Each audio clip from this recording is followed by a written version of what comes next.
You are listening to the B.I.G Show with your hosts, Calvin and Garland. The B.I.G Show is a weekly breakdown of the sports world from a fan's perspective.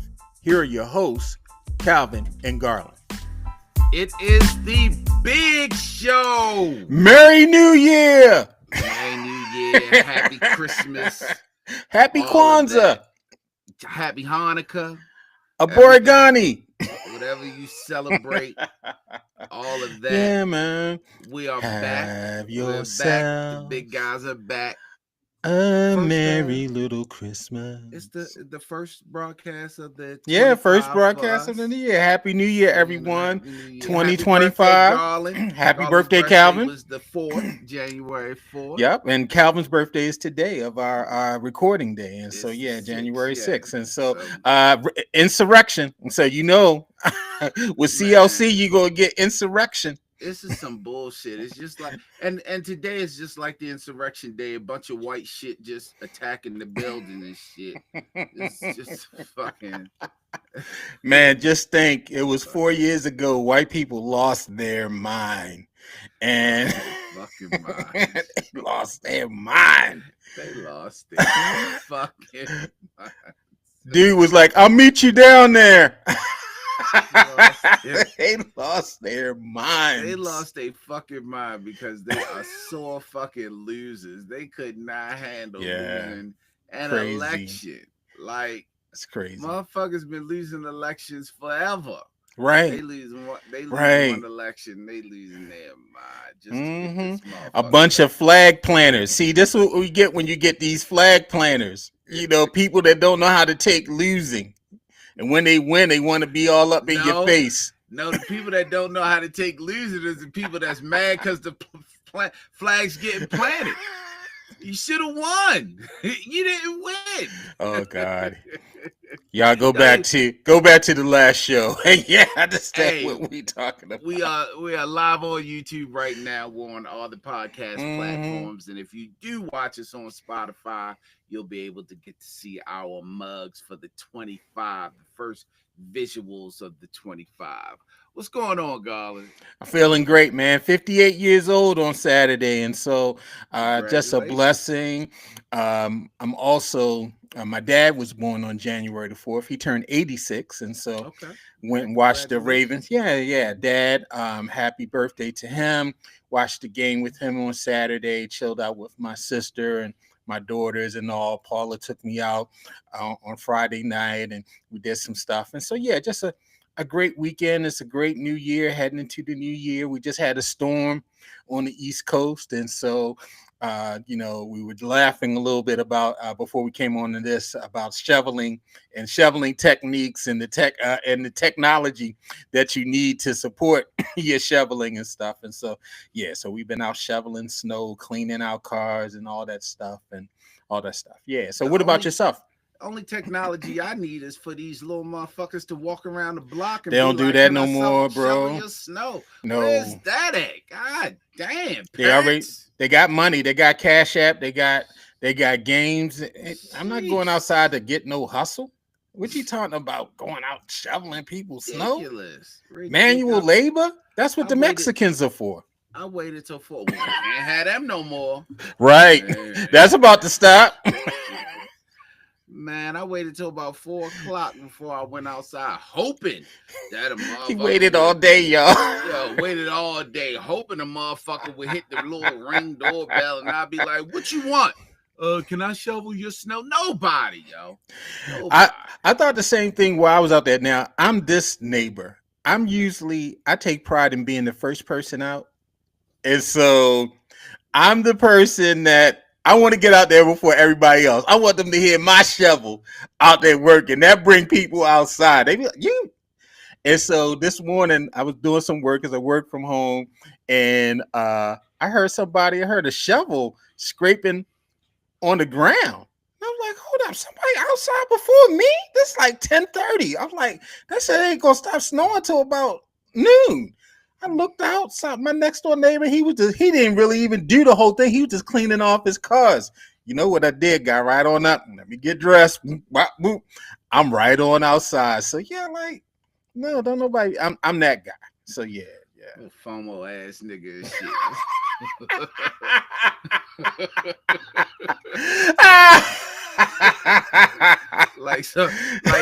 Somebody gonna win an award and shit. Yeah, pretty much. I'm a win. The first guy out. like the Evans living in the ghetto and about to get judged on how clean Florida. Like, you can't bring the Ned Wano in here. I was raised by baby boomers. You know they the ones. How come they don't never clean their yard? How come they don't empty the trash? You know, because they had to deal with the politics of responsibility. And so you was raised by a boomer, and so you the same way. Don't let that grass get too high. How come your grass ain't cut? But I also realized as I got older, if I can pay somebody to do it, I'm willing to pay. I'm willing to throw the money out there for they don't want that money no more. They don't want that money no more. They damn sure don't. They want that. They know Hector and them got that locked down. You need to move. You need to move down to like Southeast Baltimore. If you were down like off of Baltimore or Patterson Park over that area, you would have got your spot shoveled pretty quick. They called me and been like, "Hey, Mr. Course, you need to show the snow shovel." Hey, Club Level Cow, you need that. I'm sounding like my man. You're precious. Yeah, my impressions are horrible. It's just like that time you tried to sound like Giannis and came off like Desmond Tutu. I still sounded like Nelson Mandela. Even my Spanish. I know it was Mandela. My Spanish even sounds like Nelson Mandela. Man, let's get into this thing. Nobel Peace Calvin, you need your sidewalk shoveled. Sure, Mr. Mandela. Oh God! Hey man, what we got going on today? Man, ain't nothing but NFL. That's all that's been going on the last couple of weeks and stuff. So man, we just gonna jump all into it. So let's go ahead and just dive head first into it. NFL Black Monday, where white head coaches can fail, but black ones can't. Now, the annual firing of head coaches began on Sunday with the firing of Gerard Mayo by the Patriots. Mayo was chosen as the heir apparent by Robert Kraft before he decided to part ways with Bill Belichick after the 2023 season. If most people remember this, he put some language into Mayo's contract, the kind of succession plan that once Belichick was moving out, that Mayo would ascend to be a head coach. He was a hot assistant. A lot of teams wanted to try to hire him, but Kraft wanted to keep him and bring him up as the head coach. And so Mayo, he was given a job, but not much more than that. This had to be the worst roster in the league. They traded their best player, Matt Judon, before the season started. And eventually they started a rookie first rounder at quarterback Drake May.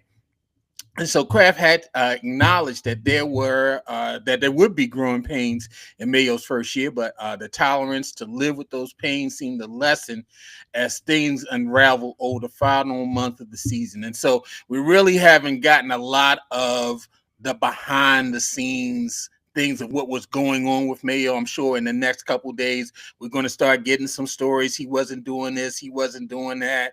Maybe there was some conflict within the leadership and the coach. But was this the right move by Kraft? And how does this impact jobs for black coaches who are seeking to become head coaches? Now, just to remind people, we know Calvin, and you may have forgot this too, we kind of gave Robert Kraft a lot of props when this hire came down, because I know I initially was saying he ain't gonna hire a black man to be a head coach of a football team in the Boston area. I just didn't think it was going to happen, but he took a step out there. He gave the brother a chance, but he didn't give him any ammunition. He just gave him an empty gun and told him to go be great. And so, was this the right move by Kraft? And, what does this say for the future of black coaches in the NFL that want to be head coaches? So I'm gonna be real honest. I'm looking all past the whole race issue of it. Kraft wanted to hire Mike Vrabel from the beginning. Why he didn't hire him last year, I have no idea. That's all he's doing. Mayo was just holding the spot for Vrabel. Maybe he was trying to see what they had in Drake May and what other pieces they may have had before he brought Vrabel into a losing situation. So your guinea pig is going to be Jared Mayo. I didn't think he was really qualified to take the job anyway, but he was contracted to take the job, so Mm-hmm. he had to stick to that. Now, the good thing is, if you're Mayo, you're still going to get your money. The bad thing is it's a mark on your resume. Hopefully, he'll get another chance to coach somewhere else. Wasn't a whole lot to work with, so you would just need someone to reach out on the limb and give him another chance. Maybe he can be more than a linebackers coach. I mean, a real assistant coach somewhere, a coordinator somewhere, and then slide into it again. But Mm-hmm. it's even if you listen to I heard a part of the interview with Mayo, and Mayo is even like, yeah, I didn't even think they gave me enough to work with. I think the firing was a shock to him also. Yeah, I mean, Belichick got 24 years. Now, yes, in those 24 years, they won 6 Super Bowls, but they did not start off as Super Bowl contenders. They had to build that team up. And before him, I believe Parcells got a lot of years as well, maybe a couple under Kraft's ownership of the team.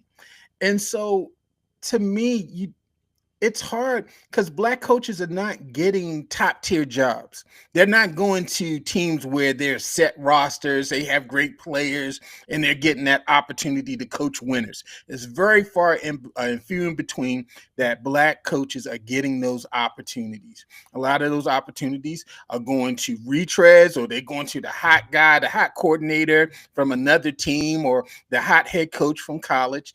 And we're not getting those jobs. We're getting those jobs where you got to be patient and build up the team. And these owners are not patient. Now, I feel bad because, well, I don't know if I necessarily feel bad. Let me strike that. I guess it's just mixed messages. I don't think anything's changed in the league in terms of opportunities for minority coaches because the owners are not patient enough to let them fail, to grow the team, and to become good. It's no way that they thought this team was going to win more. They couldn't have thought this team was going to win more than 5 games this season. They couldn't have thought this team was going to be in playoff contention in the AFC East this season. They had no skilled players. The best player they had, Judon, who was on defense, they traded him away. They didn't have anything on offense, didn't have anything on defense. How did they think? Now, the worst team in the league this year is the Tennessee Titans. They had the number 1 pick. Are you telling me that, okay, going by that logic, Brian Callahan should be fired? You had the worst record in the league, but here you had a team that had a maybe won one more game than what the Titans won, but you're not going to give that guy an opportunity to grow. But Brian Callahan's going to get a chance to coach either Travis Hunter, Cam Ward, or Shador Shador Sanders. And so, yeah, it never translates out for the black coach. It's like you got to come in and be a combination of Bill Walsh, Belichick, Parcells, Lombardi, and kick it off winning, or you're not going to get the opportunities or the benefit of the doubt. Yeah, and it's also one of them. It's so difficult to follow behind that legend. And you mentioned Bill Walsh, and you had George Seifert follow behind him. Then you had Steve Mariucci follow behind him, which Right. worked out for the Niners. But throughout that tenure, they had their Joe Montanas and their Steve Youngs. They had the foundation there. Jared didn't have any foundation. That's the one reason why they fire. When you fire a legend, you got to come back stronger. So that's why it was in the contract, but I just don't really think he was ready for that job. Not him personally, but him going to a team that expects more. The fan base is going to expect more, even though they can see the pieces aren't there. You lose Brady, you lose pretty much everyone. But yeah, I look past the race thing. I just only on this one because I don't think he really wanted to hire him from the beginning. I think he hired him because he had the contract, but that job was for Mike Vrabel, and I believe that's who they're going to go after, make a play for. All right, and to me, what has Vrabel won? He hasn't won. He's nothing. He's never won a Super Bowl. He's won a Super Bowl as a player, but he hasn't won it as a coach. but that's who he wants. That I'm almost certain. You know, that's who the fan Yeah, base and wants so and because we're he's a willing. former Patriot. So we're willing. They're willing to give chances to mediocre, mid coaches, and just stay in mediocrity. So let them do it. Current openings now. Doug Peterson, he was fired by the Jaguars today. Peterson, who won a Super Bowl coaching the Philadelphia Eagles, he was hired in January of 2022. In his first season, he led the Jaguars to a 9-8 record. They won the AFC South title and a playoff game. In 2023, they went 9-8 again, but they missed the playoffs. And then this season, they started 0-4, and they finished the season 4-13 with those 4 victories against teams without a winning record. So here again, he gets several years, basically only one playoff appearance. They got that playoff win against the Chargers, who blew that game. That led to the firing of that coach. I forget his name. He got so many chances there. And so, so we have these openings. Mike McDaniel, he keeps his job in Miami. I don't know how, although he's made the playoffs a couple years. They have a stacked team, and they did not make the playoffs this year. Brian Daboll, he received the dreaded vote of confidence from his owner, him and the general manager, Joe Shine, and so they'll be there again, although Mara is saying that, he doesn't have too much patience for what happened this year to happen again. And so they get another season despite not making the playoffs. And so there are currently 5 head coach openings: the Bears, Jets, Patriots, Saints, and Jags. And so how many black coaches are going to be hired for this job, for these jobs? So you want to think Flores is going to get a job, but isn't he still in litigation against the NFL? Calvin, he in a fight with the league. That's gonna. They still in litigation. No, yeah, no, he not gonna get no job. Yeah, I don't. There's no one that I can, because your top candidates are Aaron Glenn in Detroit. Aaron Glenn, there we go. Aaron Glenn. Maybe, hopefully. I think Aaron Glenn will get a shot. Hopefully, but I mean. But like you said, Glenn, I think Vrabel's going to end up either with the Patriots or the Jets. If the Jets don't get him first, then they go ahead and take Rex back. That Bears job is probably going to end up. Yeah, Rex is in the mix for the Jets job. The Bears job, they're going to give the OC for the Lions anything he wants for that Bears job. They, although they're trying to say that, Ryan Poles is not sure if he wants to bring him in because he doesn't want to bring in a guy that's going to push him out eventually. And so, there's, a little kind of like, they want him, but you don't really know, but they'd be fools not to try to hire him. I don't know about the Saints job and the Jags job. I mean, yeah, but and see, that's the thing. If you are going to hire someone like Aaron Glenn, and I know head coaching jobs don't come that quickly and don't come as easily, but why do we always have to get the jobs that are Build-A-Bear? That's what I'm saying. That's what I'm saying. We don't get the walk into. Very rarely is somebody getting the job that John Harbaugh got all those years ago, walking into a Ravens franchise that's established in the front office, that has legacy players, and they pick the staff for you and you just go and be the head coach. We're not getting those jobs. And also, there's a flavor of wanting to hire from the offensive side of the ball. Like, for instance, the Bears. All we're hearing about is, well, you got Caleb Williams there, and you got to develop Caleb Williams. So you need an offensive-minded head coach. You got the Jaguars. You got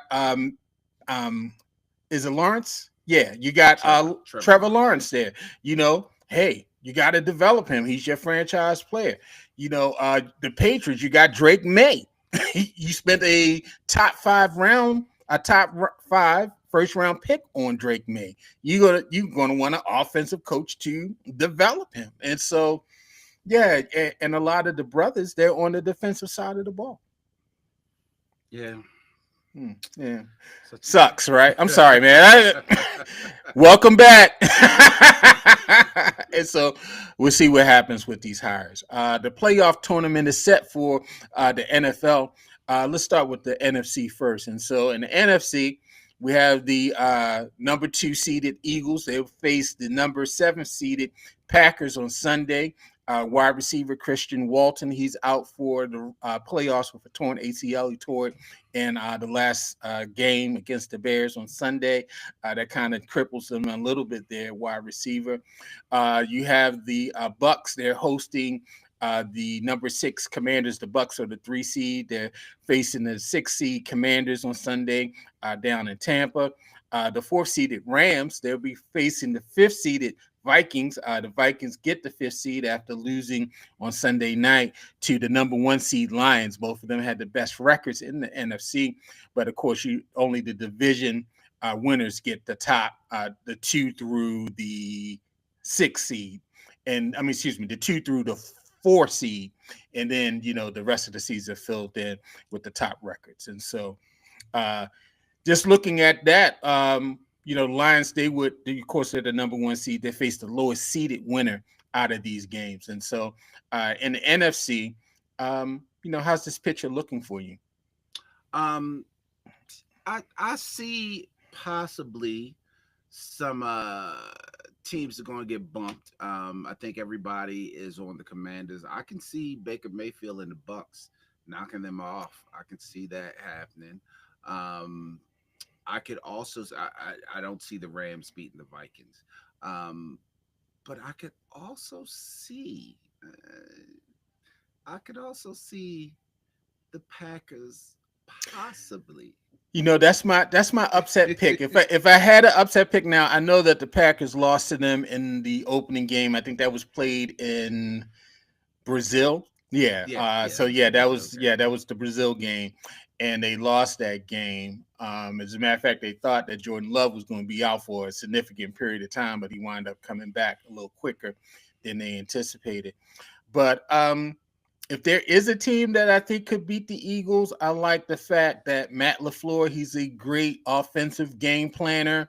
They went into Dallas last year and they tore Dallas down. And Dallas, I think, was the 2 seed, and Dallas couldn't do anything with them in the playoffs, and it made it all the way to the Niners, and they were winning that game if Love didn't throw an interception that led to the Niners driving down and winning the game in the final moments. And so, if any, I would say the Packers. I really like the Vikings. Sam Darnold can't play like he played last night. Yeah, I think that was that.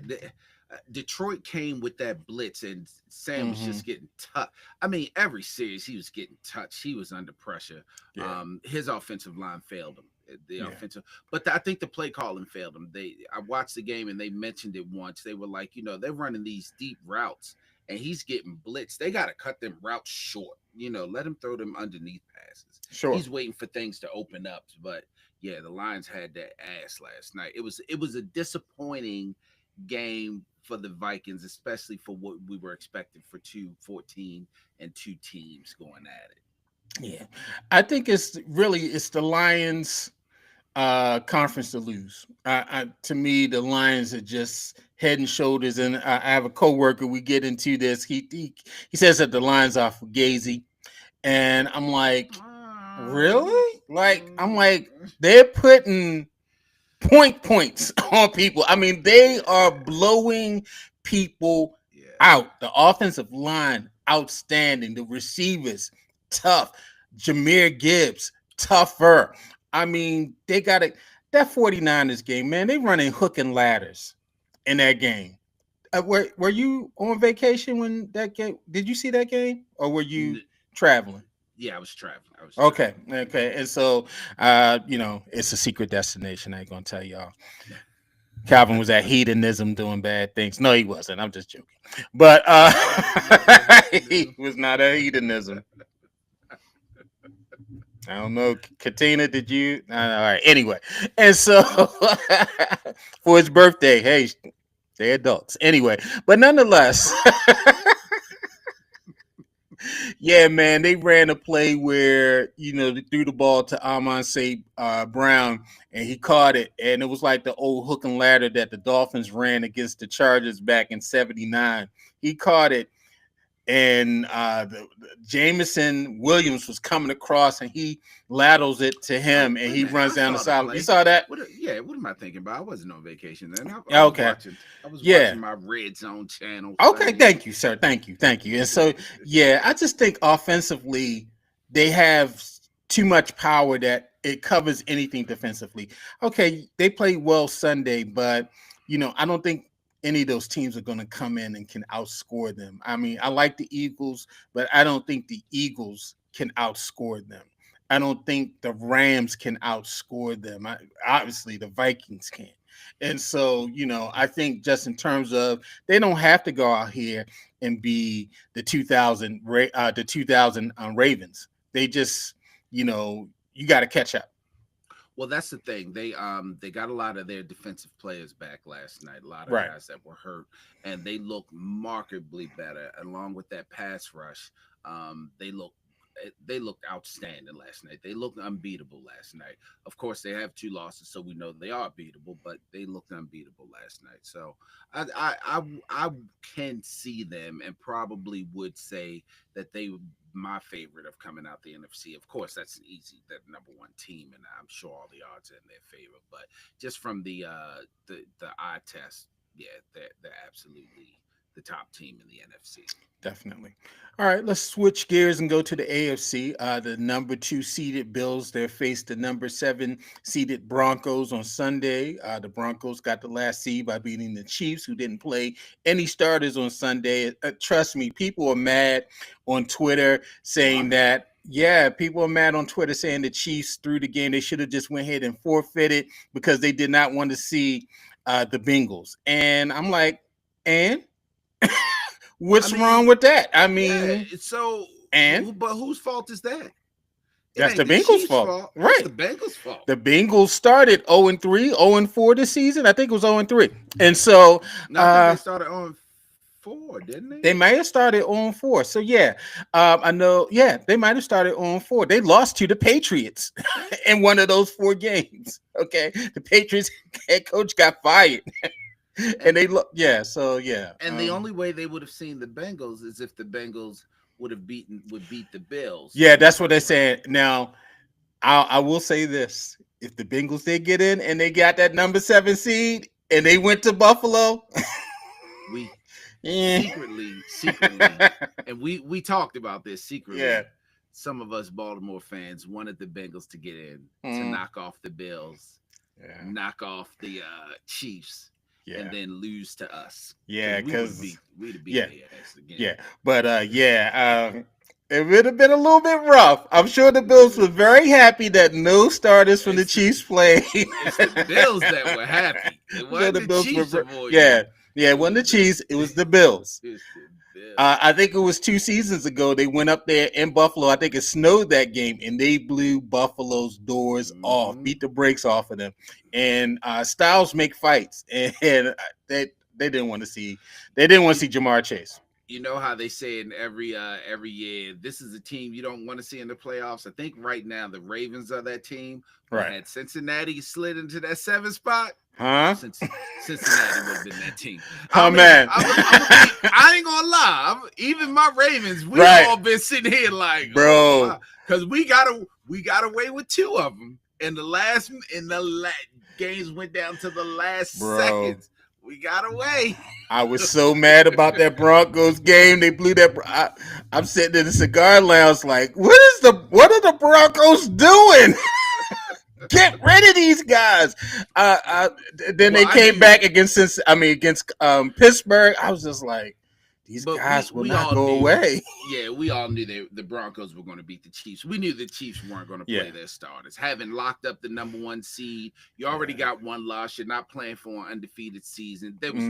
There's literally no need to play anybody in your starting lineup. Yeah. None whatsoever. Yeah. Bengals, and they started playing better defensively.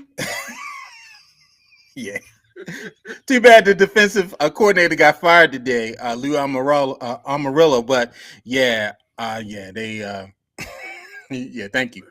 thank you, Andy Reid. But anyway, so number 2 Bills Number 7 Broncos, they play on Sunday. The number 4, we're going to skip. We're going to talk about the Ravens in depth in a minute. The 4 seed Texans, they face the 5 seed. They face the 5 seed Chargers on Saturday. That's going to be the second. No, sorry, that's going to be the first Saturday game because the Ravens will play at 8.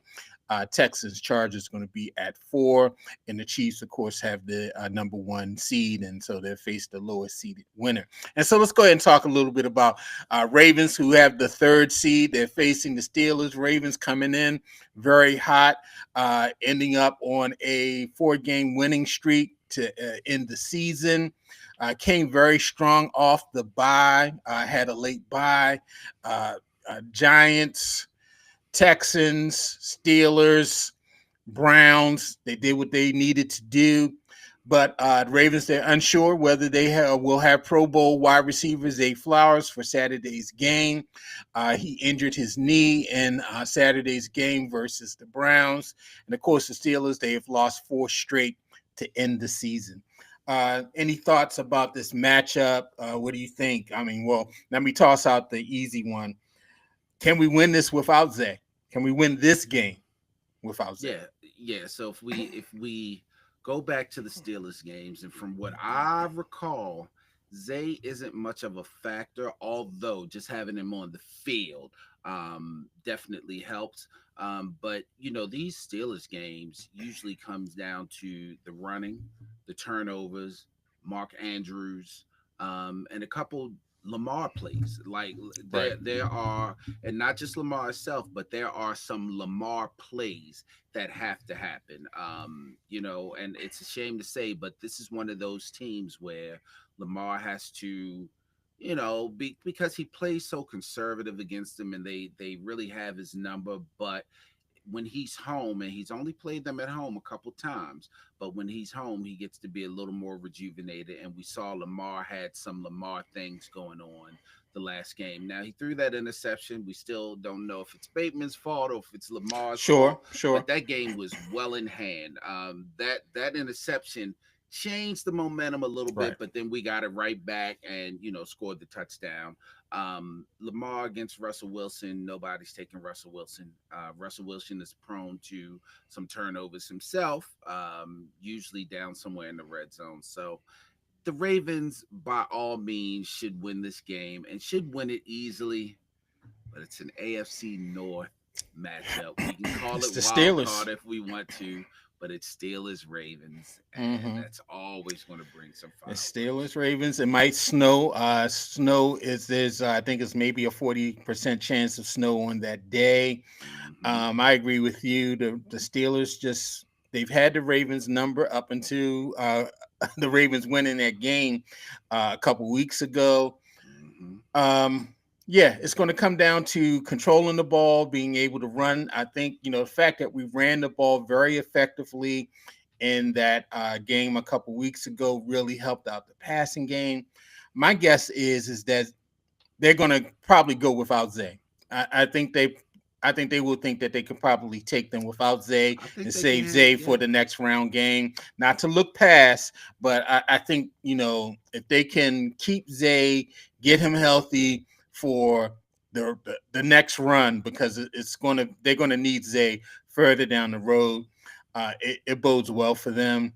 I think the opening line is 8.5 Ravens, and so I think it jumped up to 9. I jumped up to 9.5 this morning. Okay. This morning was 9.5. I would take it. I mean, the Ravens, that game a couple weeks ago. I think the Ravens can cover it. That game a couple weeks ago wasn't even as close as it seemed on the HBO show. Now, I know on the Hard Knocks, they make it seem like it was like, it's back and forth. The Ravens really were in control of that game. Like you said, outside of that interception, which changed the energy a little bit. Just a little. Yeah. Yeah, I never felt that the Ravens were in danger of losing that game. Well, there were 2 plays, and they were literally right in front of us at the game. They were on our side of the field. There were 2 plays. Right in your suite. Were you looking at the screen when you saw this, or you were looking through your binoculars? I didn't. I just want to get it right. I'm sorry, club level Cal. Go ahead. Anyway, didn't mean to disturb you. there were two plays that when we saw them happening, when we saw them developing, we Mm-hmm. all had that feeling in our gut. The one was the bomb that was going down to Calvin Austin, Yeah, and yeah. And then Hamilton broke that Kyle up. came over and Mm-hmm. broke it up because it literally looked like a Jamal. It looked like a barrel to Chase, like he was wide open. Hamilton Mm-hmm. came over, and then it was Russell Wilson running to, and Yeah. Hamilton had just turned his back to cover the receiver, and we were like, no, and all of a sudden, what's his name? Washington. Yeah, Darius Washington. Darius Washington came out of nowhere and caused that fumble. So if the Ravens can keep Mm-hmm. that kind of magic up, you know, they shouldn't have a problem. But again, they were two plays that had those plays developed. It might be a totally different game. It may have been a totally different game, but the Ravens handled that. Handled Yeah. like you said, it was Yeah. handled. Yeah, so I think the Ravens can cover. I don't think it's going to be a blowout. I mean, but I 24 to hope so. 14. I would like it to be easy. 24-14, 27-17, something like that. I think the Ravens can do that. Get Tylan I, Wallace in there. Tylan Wallace been catching some passes. Get the right. young boy in there. He caught a touchdown against the Giants. Where he been? Get him in there. Devontae Walker. Where he been? Yeah, but That's who I was The asking Giants are about. horrible, and so the That's Giants true. are horrible. But I think the bloom is off the rose for Russell Wilson. I mean that Cincinnati game, they could have won that Cincinnati game. That scramble he did at the end, where he didn't get out of bounds and he tried to run Yeah. the guy over. And Yeah, there's some. So and let me just go past the Steelers a little bit. I don't know what's going on with these coaches and these timeouts, this clock management. yeah, and Clock Tomlin sat management on that has been timeout. Yeah, horrible. he sat on that timeout. Was like, okay, I'm like, all right, what are you doing? What are you saving it for? You gonna take it back home with you after the game? You gonna go take it to Permane Brothers and get a Maybe sandwich with it? What are you gonna maybe do with that? they can take it to the junkyard and get paid like it's copper or something. Yeah, what he I don't know. bubbles? He was holding on to that. I don't know, Yeah, man. Calvin. I mean, I agree with you. I mean, yeah, the timeout that was egregious. And Russell, I'm noticing in these games, he's going to throw it to you at least once or twice. Russell's going to turn it over. He's going to turn He's it going over. to He turn it turned over. it over in the first game he played against the Ravens. Mm-hmm. It's funny. Marlowe intercepted him both games that they played. He's going to throw it to you eventually, and you got to make him pay for it. And so, yeah, I like the Ravens in this, and so we'll see what happens starting on Saturday. And so the Ravens will play the 8 o'clock game on Saturday. Chiefs. What are you thinking overall? How this is going to end up in the AFC Championship game? Who are you seeing in that? Well, all right, hear me out. I'm gonna hear you out. Hear me out.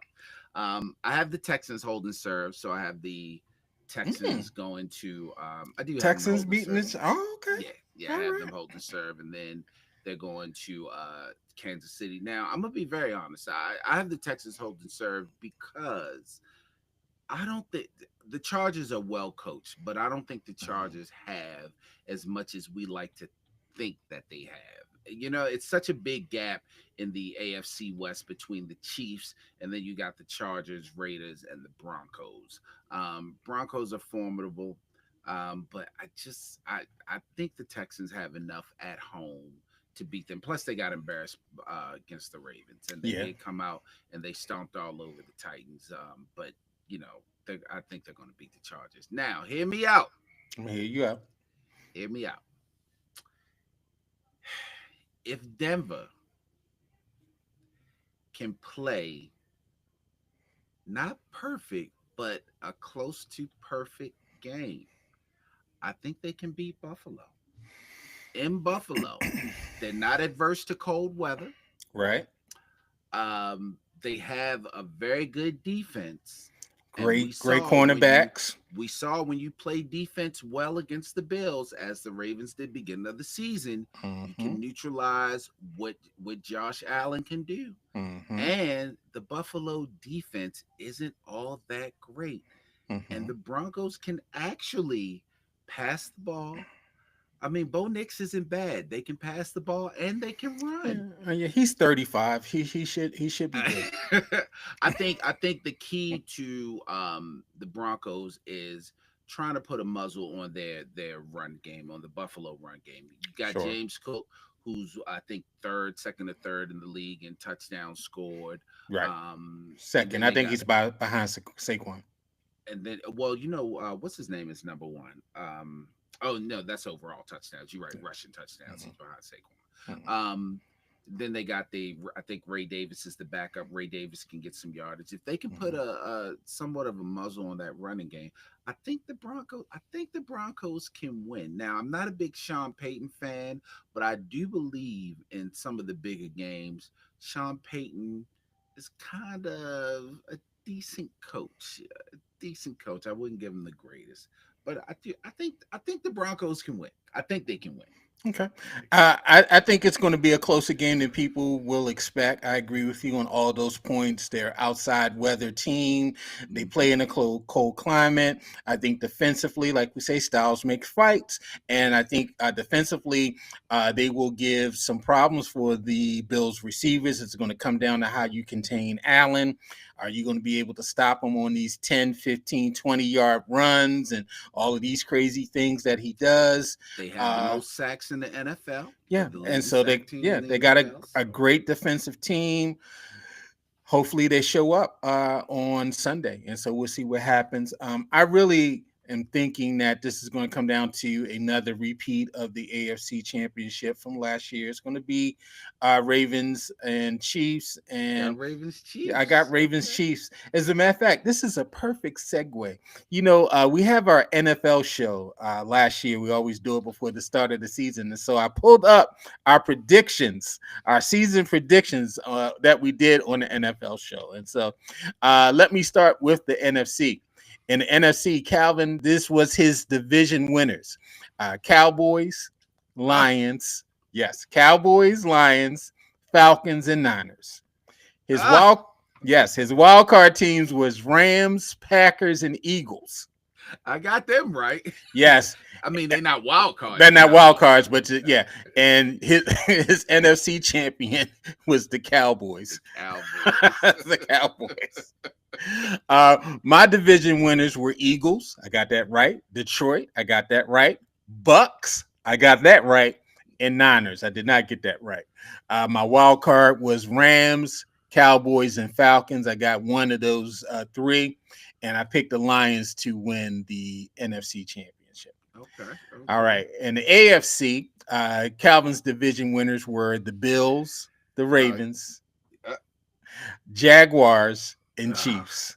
Yeah, I know. not the Jags. Not the Jags. Wild card was Texans, Dolphins, and Bengals, with the Ravens winning the AFC Championship.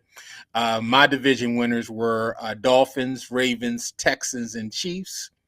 Wild card were Bengals, Bills, and Chargers. Although all three of those teams made the playoffs, they were not the wild. Only the Chargers were the wild card. Not all three of them. The Bengals didn't make the playoffs. And I picked the Ravens also to win the NFC Championship. And for our Super Bowl prediction, Calvin had the Cowboys versus the Ravens. Of course, the Ravens winning, and I have the Ravens versus the Lions with the Ravens You still winning. up. I'm You still still up. up. I'm still up. I'm not up in pick 'em. We get ready to get into that in a minute because there is a champion, and he has to be crowned. So I'm ready to crown the champion. But yeah, it's so funny that our picks were almost kind of right on line with the teams that we thought would make it. And so, it's going to be a great playoffs. All of these teams, I think, are evenly matched in a lot of different ways. And it's going to be some great games. And so, hope everyone enjoys.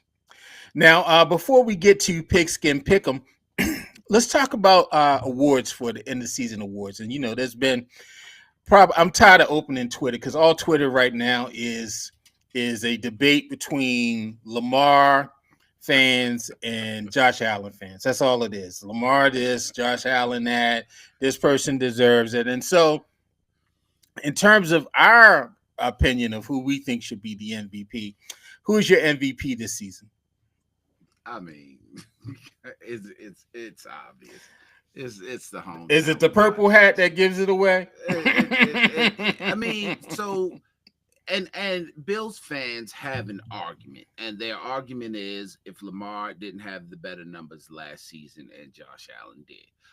But then you want to give it to Joe Burrow Mhm. if you're going to do that. But yeah, man, I'm hearing Bengals fans start saying, "Well, let's go deeper in the numbers."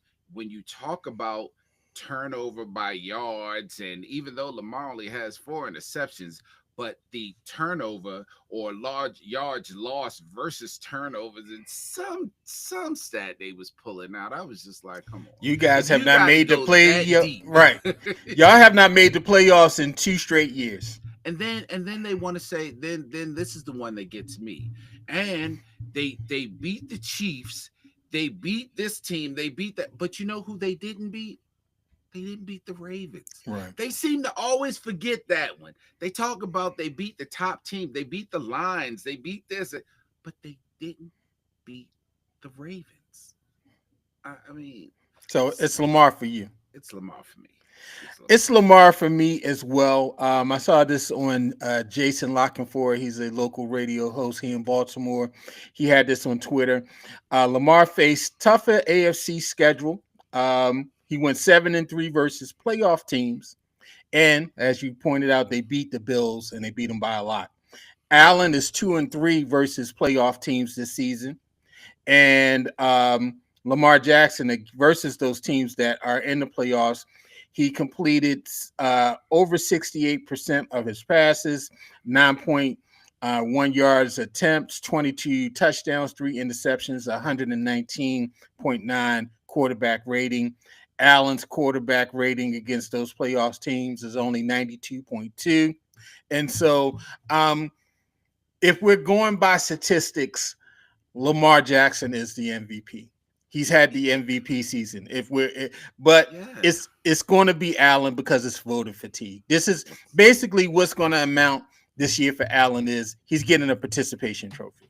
basically. He's getting a Steve Nash award.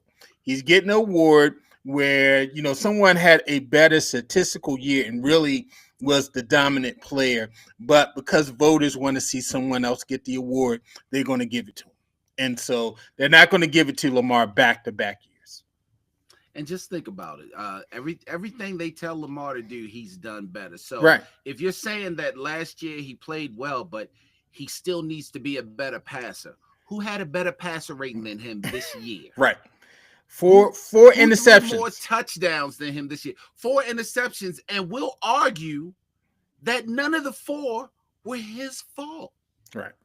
I mean, If none of the 4 was his fault, it's possible he can have 41 touchdowns and no interceptions this no season. interceptions. But it would not be enough. I It would not be enough. The season starts that the media has a narrative that they want to happen at the beginning of the season. The narrative was Josh Allen is going to win an MVP. This is Josh Allen's year. They said it from the first game through game 17. This was and his year. and I'll admit, the beginning of the season when the Ravens started 0-2 and didn't look as good, Look even though it right. was on the defense, even I looked up and was like, this might be Josh Allen's year to win Mm-hmm. this award. And then he came to Baltimore, and things kind of turned around. Like, wait a minute. I mean, but I don't want Lamar to win it. I don't Yeah. want Lamar to win it. I don't Yeah. want him to win it. They can have it. Lamar can circle the block and come Give back him. and get Yeah. his MVP award. We need the Super Bowl ring and Super Bowl MVP. Yeah. Let him That's the MVP we want. exactly. So give it to Josh, and then when you give it to Josh, you should award it right now. So we'll have motivation going into the playoffs. When you give it to Josh, I want you to talk shit about Lamar too. Just give it to Mm-hmm. Josh and be like, well, Lamar isn't really that good. He's still kind of a running quarterback. And keep Right. talking about his playoff record. Because I need him to show y'all ass. Oh, don't. Yeah. I want Dan Orlovsky to give him the trophy on the 50-yard line before the start of the playoff game against the Ravens. That's what I want. That's what I want. Just give it to him. Let him have it. That's what I want. Who's your defensive player of the year? So I'm a sack guy. I like a Mm-hmm. guy that can disrupt the backfield. TJ Watt is always a front runner for me. Myles Garrett is always a front runner for me.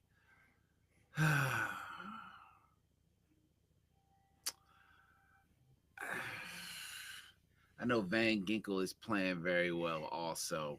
Mm-hmm. A lot of Just be, impactful players out here. just because of where, even though they've lost the last four, just because of where they are, I would give it to TJ Watt. Okay, okay. I like Marlon Humphrey. I think he had a great Okay. year. Okay. Uh, this is probably one of his best years since when he was fruit punch, when he was punching out the ball those couple years. And Mm-hmm. he's had a lot of injuries the last couple years, and so this has like been a healthy year for him. Although he missed a couple games because he got hurt in the Tampa game. Hendrickson from the Bengals. I forgot to If mention if you were to go with sack guys, I think he's worthy of it as well. Yep. And so Yep. I it, think it he's the could. sack leader. Yeah, he's the He's the sack sack leader leader this this year, year. and so yeah, I wouldn't be mad if he got it. Coach of the year. Man, I thought about it a lot. If Tomlin hadn't lost four in a row, I probably would give it to Tomlin. Right. I really wanted to give it to what's his face in Minnesota, but they just head to head. Dan Campbell just outcoached him last night, so I'm gonna have to give it to Dan Campbell. I'm with you as well. I believe Dan Campbell has done the job this year, man. I mean, he's not afraid to go for it on fourth down. He believes in his team. He does the things that the players want and, helps them succeed. And so, I think he's definitely deserving of Coach of the Year this season. And of course, Rookie of the Year, I think it's hands down is Jaden Daniels. Absolutely. Yeah. So that goes without saying.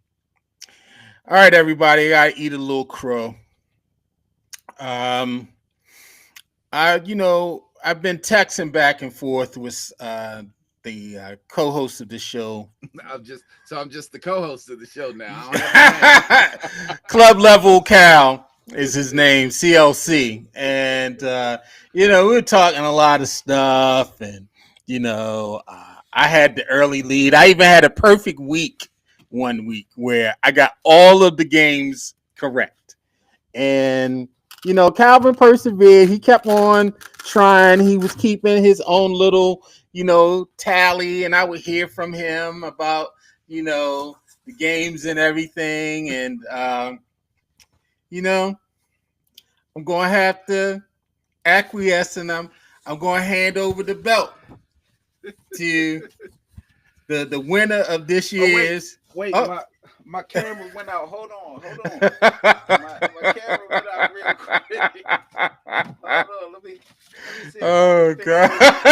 See if I can fix this camera real quick. All right, I think it's back. You back? You back? Okay. I think Let's see. Back. Anyway, you handing over the belt? Yeah. Let me hand you the belt. The belt is yours. Thank you so much. Thank you so much. Thank you so much. I'd like everybody to see the champ is here. The champ is here. Yeah. Listen, y'all. Garland tried to smooth it over. Garland asks every week. First of all, remember when Garland was asking God for his picks? Y'all remember that? Y'all remember that? I said, Garland, where are your picks? He was like, let me go talk to God first. That was my downfall. I stopped talking to God. These last couple of weeks, I've just been making these picks out of my flesh. I needed to go back to God, and I didn't. When there was one footprint, that's when God had to carry him. Now it's two footprints out there, two sets of footprints out there. Garland went away from what worked. The champ is here. Listen, y'all. The other week I said, Garland, we tied. I think you just went out one. He was like, oh, don't worry, I'm going to win it. He literally said he was going to win it. Not only did I win, I won by 2, y'all. Matter of fact, we He differed did. in what, 5 games yesterday? Yeah, we differed in 5 games. The I won final total is I won 185 to 4. 183. He I won won 12 4 games. of the 5 yesterday. Yeah. 4 to 5. Cause Garland don't believe. I even told Garland, I said, listen, if the Rams can hold on to this lead, we'll end the season tied. Rams let me down. What happened? Gino, what Gino said, he ain't answer the phone. Right. He ain't answer the phone. They wrote me off, but I ain't right back. Hey, first of all, I'd like to thank all the teams that believed in me and won the games they were supposed to win, especially yesterday with the Bears beating the Packers, because Garland didn't think it was going to happen. I did not. With Jared Mayo and the Patriots beating the Bills, which Garland didn't think was going to happen. Did not have that on my bingo card. Giants should have beat the Eagles, but the Eagles went ahead and won.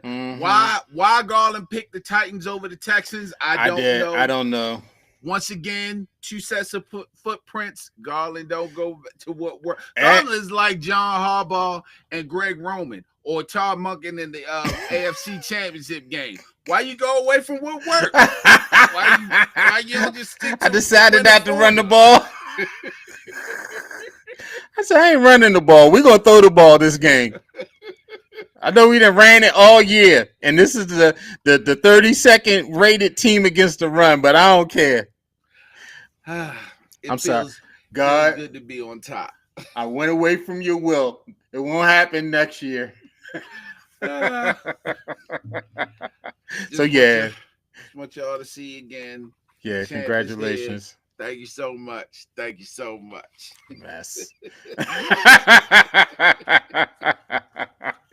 Anyway, y'all. Now we're at the point that everybody loves. This is the first Come On Yo of the year. First Come On of the year. You want me to start off? Yeah, you can. Come on, Joy Taylor. Now, if you have not been on social media since yesterday, there is a lawsuit that's been filed against Fox Sports that alleging that Skip Bayless offered a hairdresser on the show $1.5 million for some booty. And she also implicates that Joy Taylor slept her way to the top by sleeping with one of the Fox Sports executives and with her co-host, Emmanuel Acho. And the crazy thing about this, I think, not getting at Joy, but the suit is really about Skip, but ain't nobody paying no attention to the details about Skip. Everybody is on the details, the alleged details about Joy Taylor, because this is alleged. And so I think I would say, come on, yo, let's approach this with a little caution. This is given very much the suit that Jay-Z is facing. The young lady that said that her dad drove her from Buffalo to New York to hang out with Jay-Z and Diddy at a Diddy party. And so we'll see as this continues, if it makes it to court, if there's a settlement. It definitely does.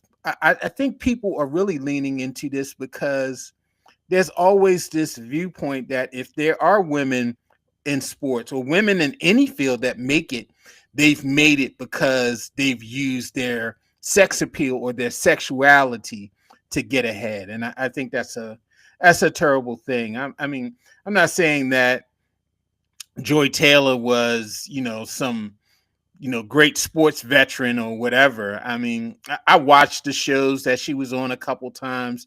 She's very visually pleasing to the eye. Yes, we can't deny that. And she always had her best assets on display on every show. And so, I don't think that was a coincidence. That's like Beyonce. Beyonce is never not going to show you her butt in a concert. Okay? Whenever Beyonce is going to dance in a concert, you're going to see her booty. Okay? Because she's bootylicious. That's who Beyonce is. And so, Yeah, let's give Joy Taylor a little bit. Come on, yo, let's give Joy Taylor a little bit grace in this. Let's see how this plays out. Because I think this is more so of our perception that women, and if they don't get there, they cry rape. And so this even brought Jason Whitlock out the woodwork. Jason Whitlock is now talking about, yeah, I'm weak. I saw them breastises and I knew I couldn't stay away from it. So I ain't never messed with her. But he's putting out there that So he thinks Shannon Sharp is the person who's behind this, manipulating this, because Shannon Sharp is in partnership with Colin Cowherd, and they trying to make some money. And because Colin Cowherd, he didn't get implicated, excuse me, in this as well. And so whatever. does Jason Whitlock think he would have had a chance with Joy Taylor? Jason Whitlock said that he might have just really, he like Biggie. I'm ugly, but I'm Coogee down to the socks. So hey, so yeah, come on, yo. Let's give Joy Taylor a little grace on this. Let's see how this plays out. First of all, I don't believe Skip. I don't believe her when it comes to Skip Bayless, because Skip Bayless is gay. So there was no way that he tried. What? Skip Bayless don't come off gay to you. He comes off so gay to me. He's a married man. Yeah, you're right. You're Bayless, right. Skip Bayless comes off gay to me. Like, really? He throws tantrums. He's like a child. He just. He's a metrosexual. Maybe Metro. I don't know, but he always came off gay to me. So I don't believe you, lady. You say Skip is gay. He comes off homosexual to you, not metrosexual to you. Yes. Okay. Skip All right. Gay. So, lady, you are lying. Skip would never do that. Now, if you had a brother, maybe so. Maybe so. Yeah, because they claim Shannon might have tapped too. So yeah, I wouldn't put it past Shannon. Actually, I wouldn't put it past Joy Taylor. The problem is that Joy and the executive are married. they I'm were one married. that- Well, Joy wasn't. Well, Joy was married. I'm one that I don't care. It's just story. Even if it's true, I don't care. Does it mean that she's not a good journalist? Doesn't mean that. Does it mean that her opinions are jaded? It doesn't mean that. Doesn't mean that either. It could mean that she didn't necessarily earn her spot, but is she good at what she does? I think she is. Yeah, and that's why I'm willing to wait to see how this falls out, because you know it feeds into, like I said, it feeds into the stereotype that women sleep to get ahead, that women use their sexuality to get ahead. And so to put that in there as an allegation just totally feeds into, it's the same thing with Jay-Z. When that whole Jay-Z thing came out, people just bit into this, oh, it's tied with Diddy and molestation and sexual abuse and stuff. It fit into what that stereotype that people think of black entertainers, or people who are associated with Sean Puffy Combs or Diddy Combs. And so, yeah, I'm willing to see how it plays out. I hope the allegations don't have any merit, but let's also be very honest. Um, and I'll even use Jason Whitlock as an example. Men, we can be on TV, we can be in sports broadcasting, old, ugly, fat, can't dress. We could be in all that. How many women do you see in front of the camera? none. That you can actually say, oh, she's not very attractive, or she's way overweight. Very, very few of them. Very And few. it's our society that we want to see visually pleasing women. And it's a shame. It's a shame that women cannot go out there just as they are, because men do all the time. And it's a shame. Now, Does that mean that there may be a lot of women whose doors were closed on them because they may not be as visually appealing as another? I'm sure it has been, you know. It's Calvin, just you know that they say she has a face for radio. that's true. That's true. And I've been in radio, and there have been a lot of faces Right. for radio, including the men. I mean, I ain't gonna say some niggas. I I was was like, oh like, my yo, God, Lee Cross looks like that. you know, Lee Cross is a white man. Yes, I know. That's what I'm saying, bro. Yeah. I never forget when I saw a picture of Lee Cross. I'm like, oh my God, Lee Cross is white?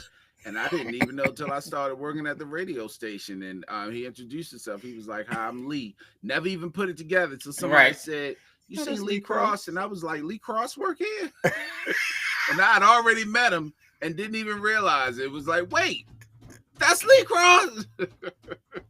At that point, he had been in radio well over 30 years, you know. Right. I mean, like, yeah. Like Jammer, he wasn't a cute guy.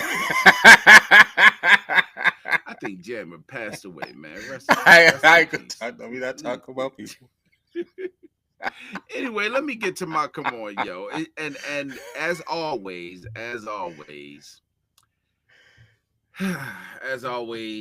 Black people are the epitome of class and dignity and decorum, and I fucking hate it.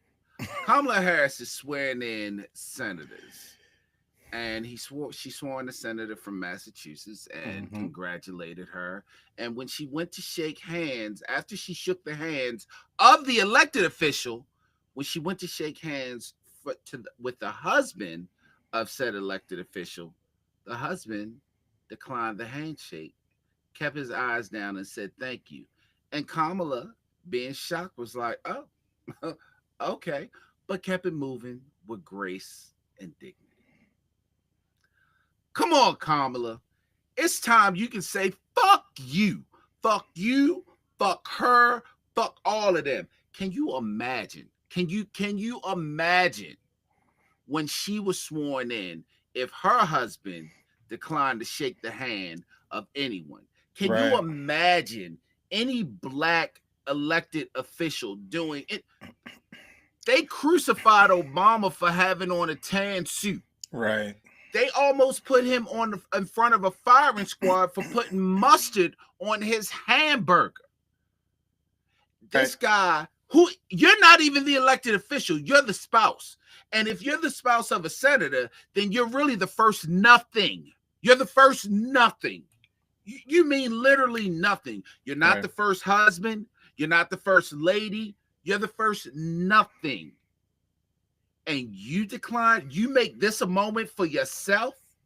You embarrassed her, and she didn't say anything, of course, because she probably felt the same way. But come on, yo. Come on. I'm so sick of these people, these MAGA Republicans, acting any way they want to act. And as soon as, so you know what the comments were? Oh, well, she talked so bad about Trump her entire election. Who does Trump not talk bad about? His entire lifetime, his entire political career. Who does he not talk bad about? And because she used some of the things that he's done against him during the election, you think she didn't have any class? And this guy can come in and not. And what's the reason that he didn't shake her hand? What policies has she enacted that has affected him in New England? What policies have she elected that she's passed that impacted him where he has something against her? You know what he has against her, right? You know what he has against her. She's a Black woman. Exactly. She's a Black woman. There's no reason for him to not have shaken her hand when his wife has just been sworn in. And I thought that they all said, well, just because he won doesn't mean that we have to hate one another. I thought that's what they said. I thought they wanted to unify people and unify aren't they the party of unity? No. Well, where's the unity there? Come on, yo. I'm so sick. These next 4 years, are going to be so teeth grinding for me because I have vowed to not worry about the national stage. I only care about the local stage right now. But I'm telling you, it's not going to be easy. That shit pissed me off when I saw that. And again, kudos to Kamala for just being. And let me say this.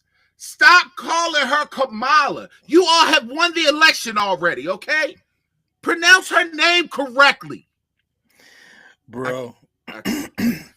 This goes to what I said about flag planting. We've lost the decorum in competition. To me, that's the thread. That's the whole thread. We've lost the decorum in competition. We've lost that. We can compete against each other and still respect and honor, even if we won or lost. And that's what we've lost over these years. You won. Like you said, you won. And so what's the issue? There is a decorum that you show as a winner. We're competing against each other. They do this. They've been doing this in politics ever since this country was developed, and it won its independence.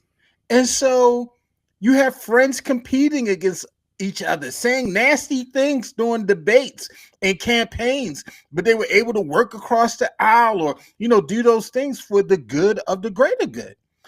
And so, yeah, I think we've just lost that. We've lost it as a country. The country has lost it. I haven't lost it. The country has lost it because it appeals to certain fan base. It appeals to your political bases or whatever, and that's how people function. And it's sickening. I agree with you. You won, and so act like you've been there before. Act like you have.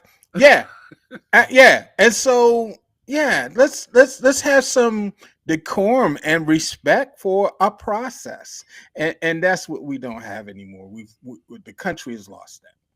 It's absolutely ridiculous. John McCain famously on his campaign trail corrected quite a few people that talk bad about Obama. I heard he's a Muslim. He's not a Muslim. He wouldn't even let her finish. He was like, absolutely not. Absolutely not. He's a good man. We just have political differences. But that's where people trafficking, man. And out the door now.